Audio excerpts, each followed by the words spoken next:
जय श्री जगन्नाथ महाप्रभु। श्रीमंदिर में पंचुक नीति संपर्क में आज विस्तृत भाव में आलोचना होता जो थी कि जिलापाल आमर श्रीमंदिर परिचालना कमिटीर सदस्य सेवक सदस्य मैंने उपस्थित थे एवं अन्य संपुक्त अधिकारी से विगत दिन में जिलापाल स्तर में एक बैठक अनुष्ठित होपर पुंखानुपुंख भाव में आम विस्तृत आलोचना कले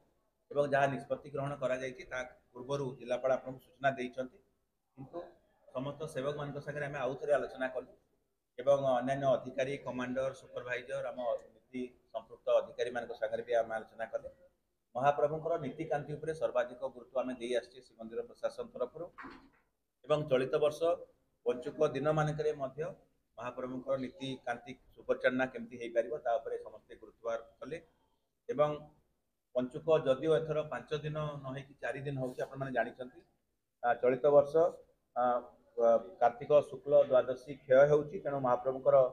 से दिन बेश अनुष्ठित हम ना कि बाकी जहाँ पांच दिन बाकी 4 दिन जाक जमीक हरि उत्थापन एकादशी दिन लक्ष्मीनारायण बेश ता पर दिन 3 नवेम्बर सोमवार दिन त्रिविक्रम बेश बा गरुड़ उत्थापन नीति हम और 4 नवेम्बर मंगलवार दिन लक्ष्मी नृसिंह बेश हम कार्तिक पूर्णिमा बारस पूर्णिमा दिन राजराजेश्वर बेश बा सुना बेश अनुष्ठित हम 5 नवेम्बर में विस्तृत भाव में आलोचना करागला जेहेतु नीति बहुलता रही दृष्टि रखी भक्त मान बाहर काठ निकट दर्शन सुजोग प्रदान कही रखे जे भीतर काठरे दर्शन हम ना किंतु कार्तिक पूर्णिमा दिन प्रथम भोग मंडप शेष होला परे भक्त माने भीतर काठरू महाप्रभुकर दर्शन पाई परिबे बाकी 3 दिन जाक समस्ते बाहर काठरू दर्शन सुजोग पाइबे। पंचुक दिन मानक नीति संपादन और जनगहली को दृष्टि रखी रात्र पहुड़ कर आज निष्पत्ति आम आशा करवा